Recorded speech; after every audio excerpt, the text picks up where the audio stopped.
is also going to bring in along with it the religion of that place, and that is quite important here because Bismarck, who was actually into all this thing, he was the one who fought the war. He was let's say, the commander-in-chief. They called him the Iron Chancellor of Prussia. He was the one who was making all the rules. Though he was not really the king, he was making all the rules.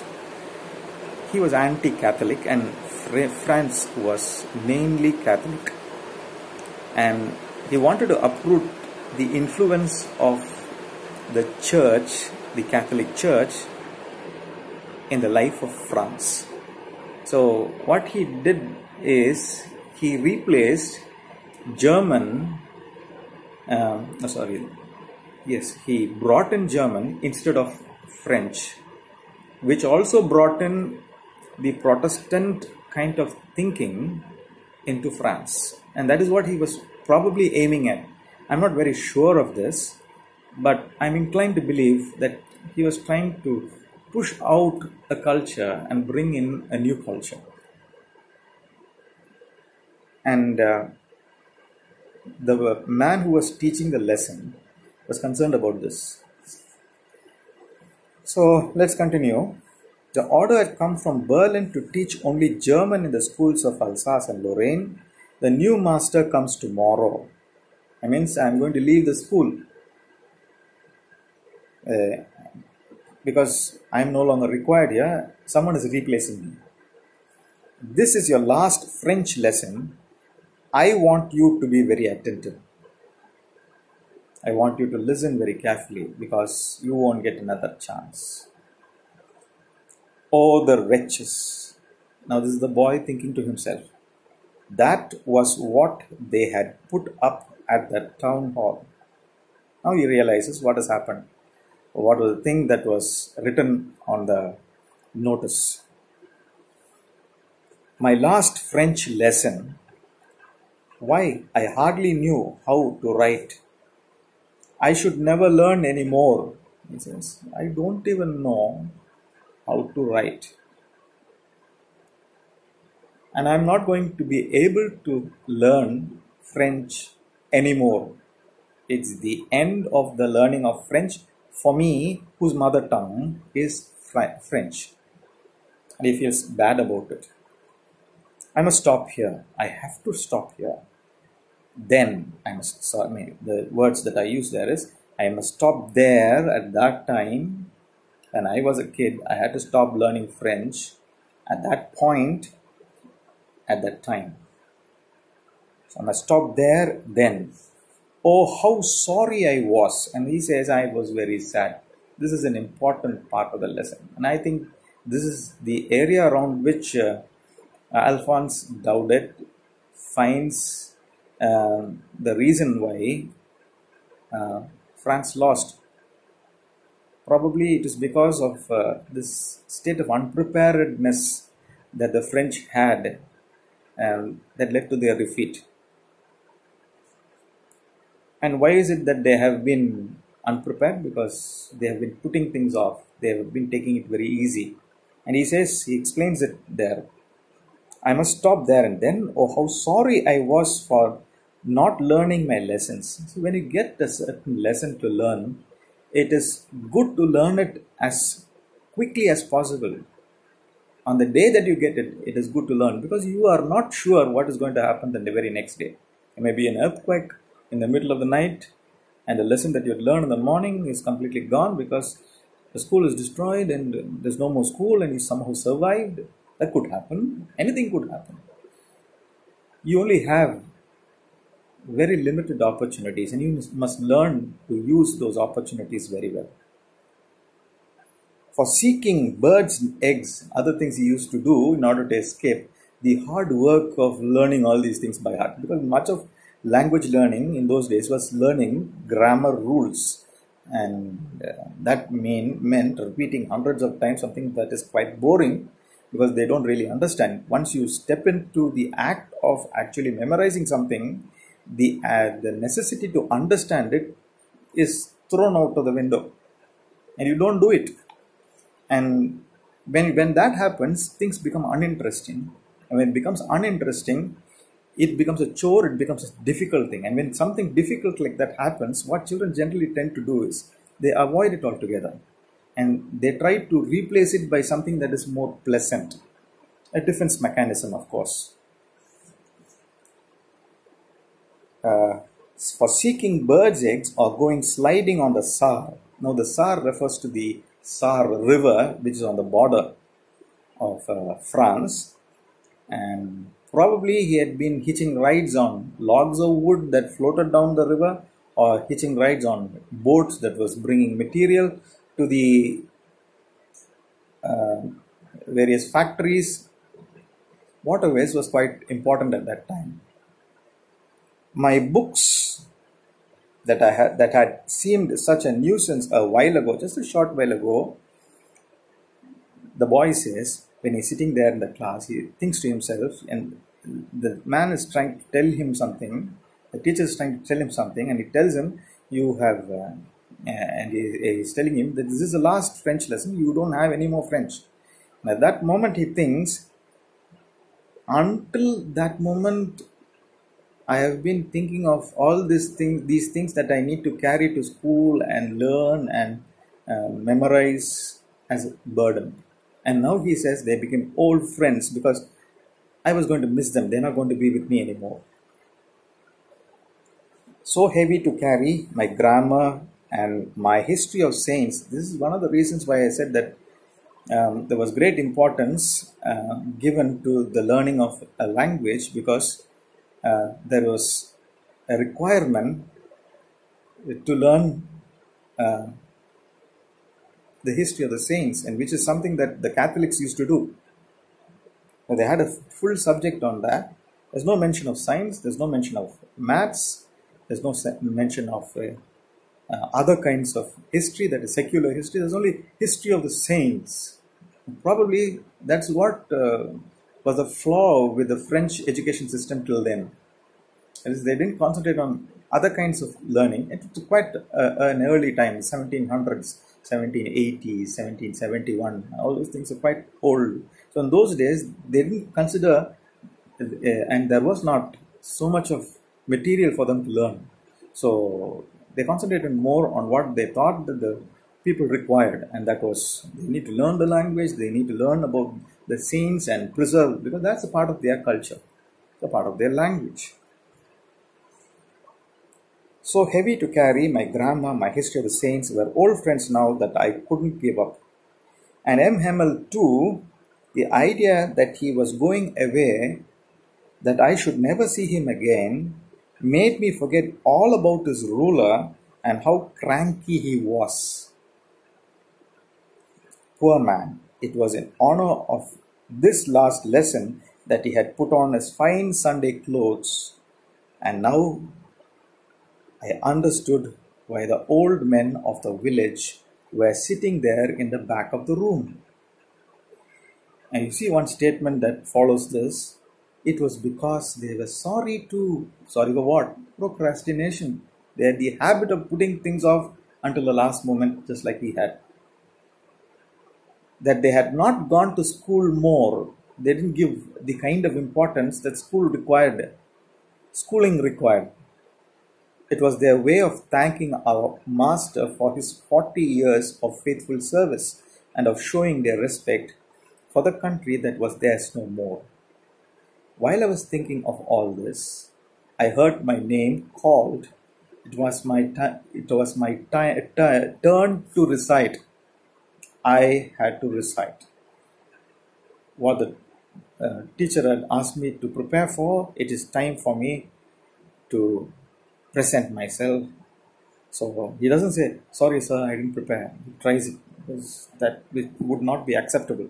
The teacher would not accept if he says, sir, I didn't learn sir, sorry sir. He had to try.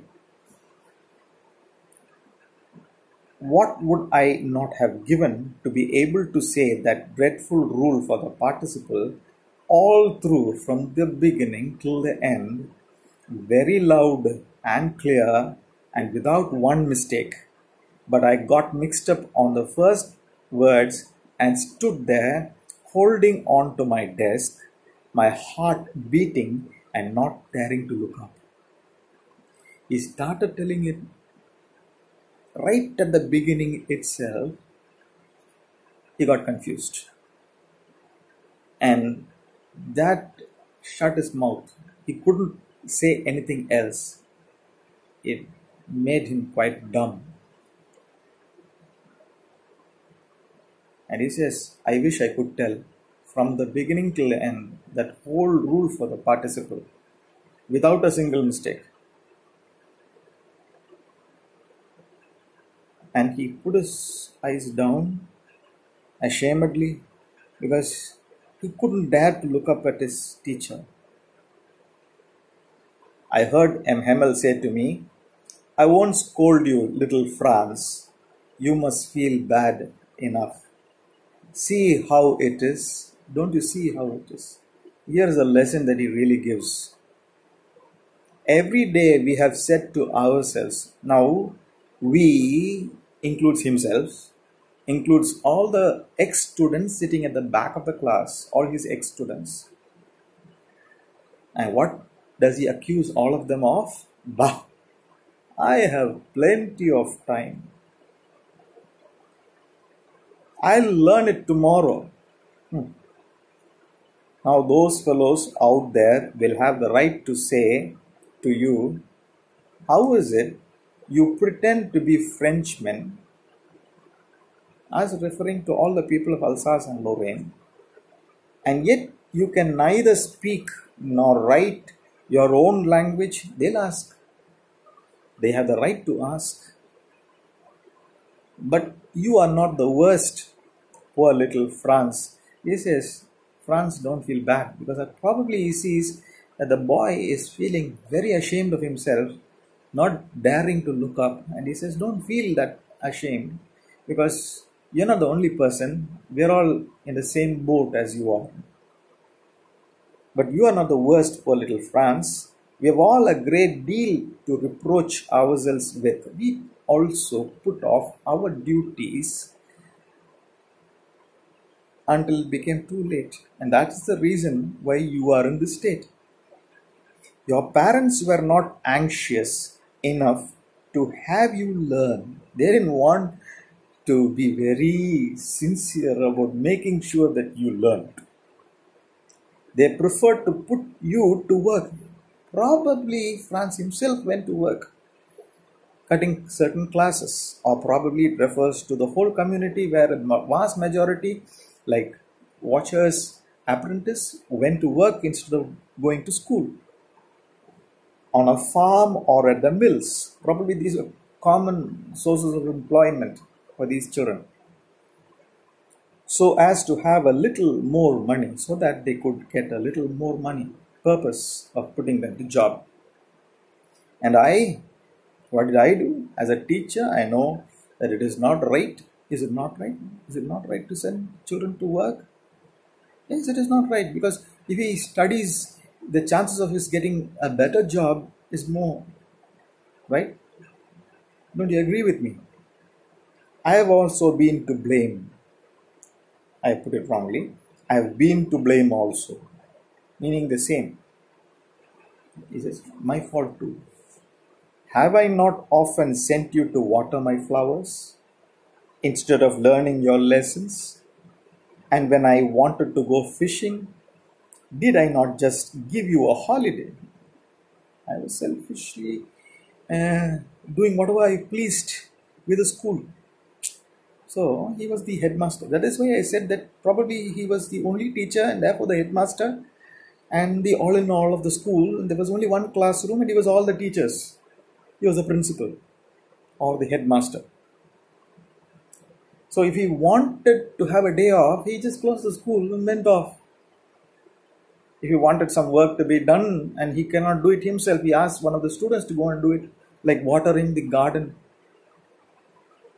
And then from one thing to another, M. Hemmel went on to talk of the French language. Now he brings in the second concern. Now, he says, we are losing this language.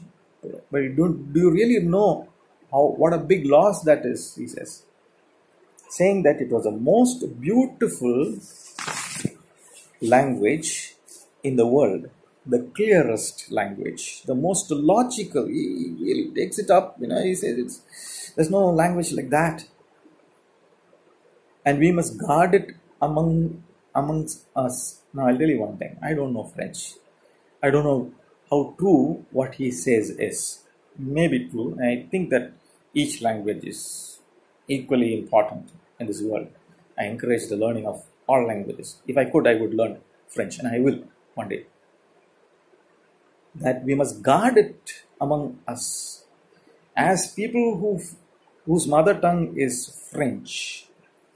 He says we need to learn it, and we have to make sure that we don't forget it. We have to guard it among us and never forget it. Because when a people are enslaved, this is the reason why you need your own language, is because when you're put in a jail, that is, when you become occupied by some other country, the place where you're staying becomes your jail. You have the key to that jail if you use your own language all the time in that enclosed space. As long as you hold fast to their language, it is as if they had the key to their prison. Then he opened a grammar, he took out a notebook, a textbook of grammar, and read us our lesson. And whatever portion was to be completed on that day, he read it out.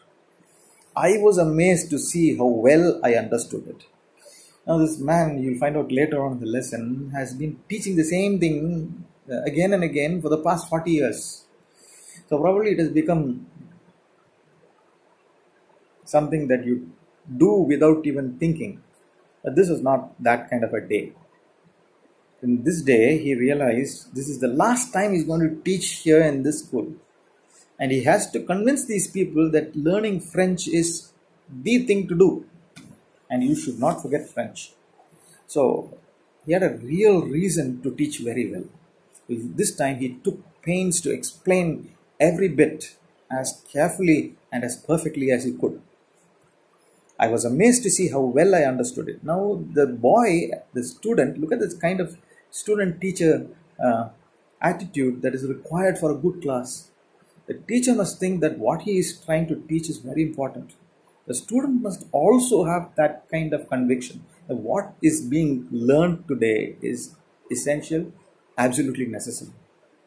And if he misses it today, it is finished. He's not going to get it anymore. When you have that kind of an attitude, lessons get learnt. Right? I was amazed to see how well I understood it. All he said seemed so easy, so easy. I think too that I had never listened so carefully, and that he had never explained everything with so much patience. It seemed almost as if the poor man wanted to give us all he knew before going away. Looked like, this is my last chance. I better make sure that I do it all properly. It felt as if this is his urge. And to put it all in our heads in one stroke. And he probably thought, this time I must make sure that no one forgets anything, that everyone understands everything. I'll close with that now. Thank you.